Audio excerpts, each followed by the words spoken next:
Hello, my name is Fينكل and I'm a curator in the British Museum in the Middle East Department, and this is Curator's Corner once more.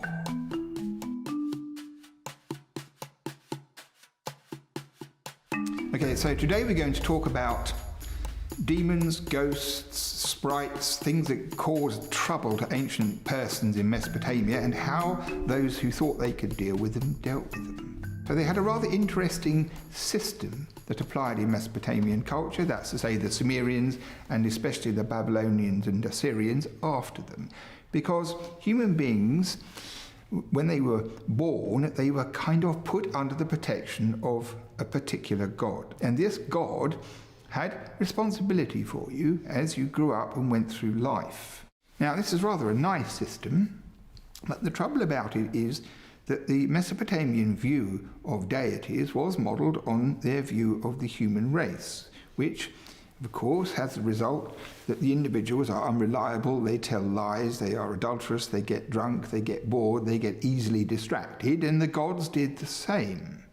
So this meant that it wasn't 24-hour coverage. And this had a bad consequence, because there were lots of things that largely you couldn't see, which were waiting to zap you. And if you've been abandoned by your personal deity, or you've been particularly unpleasant in your behaviour to somebody else, they might come for you. So some of these demons are very identifiable. The choicest one is called Lamashtu, and this Lamashtu is a lion-headed female who's depicted on stone amulets suckling a wolf and a dog, with snakes riding on the back of a donkey in a boat. And sometimes the carvings are very complicated, so they knew exactly what she looked like, but they knew precisely why they wanted to have nothing to do with her, because her interest was in children, babies, pregnant women, and so forth. And there's some very poetic texts which talk about the Mashtu prowling down the street and sniffing through all the door jambs and trying to see if there's a new baby there, because she would sneak in and devour it.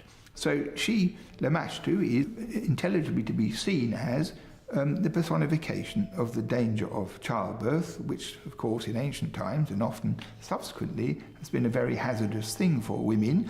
And she was the focus of the thing they all feared, very lithe and very dangerous.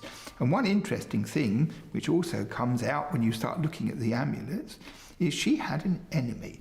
And this enemy was called Pazuzu. And Pazuzu is very ugly, grotesque face. And when you see a Pazuzu, you think, it must be evil, must be something I don't want to have anything to do with. But it's just the opposite, because this Pazuzu, the sight of his face was enough to drive Lamashtu away altogether. We've got some very good amulets which will show you this. And clearly, if Lamashtu saw him through the window, she would go away. Now, we don't know why the sight of this Pazuzu should have had such an effect on Lamashtu, but I have a personal interpretation of it, which is the following.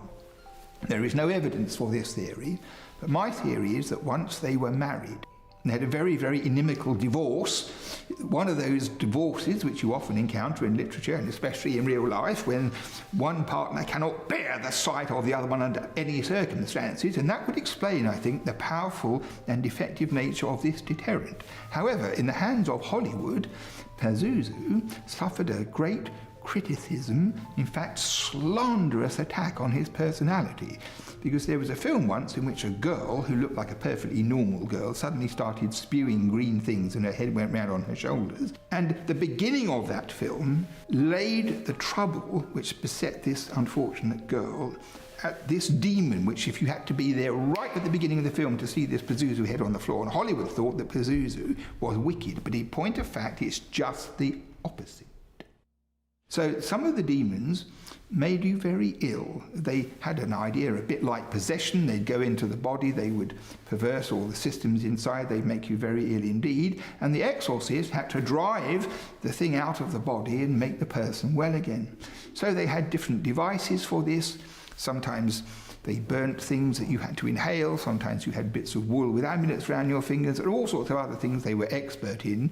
Once they knew which was the evil, they knew what to do about it. One way to get rid of inimical figures that you want to see the back of is to literally put them in a toy boat, a model boat. And sometimes, for example, with that Lamashtu who likes babies, she's put in the boat and she's given things like a sandwich box and a hairpin and a comb, feminine things, so to speak, which she'll be distracted by. And then the exorcist puts this little boat into the Tigris River, which is very fast moving, and whoosh, the boat disappears and goes off, hopefully to the border with Elam.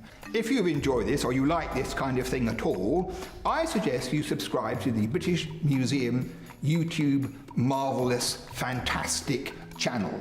And if you do, they will send you lots of information, you will find out all the marvellous things that are going to come in the future, and life will in every way be superior. British Museum YouTube channel. Got that?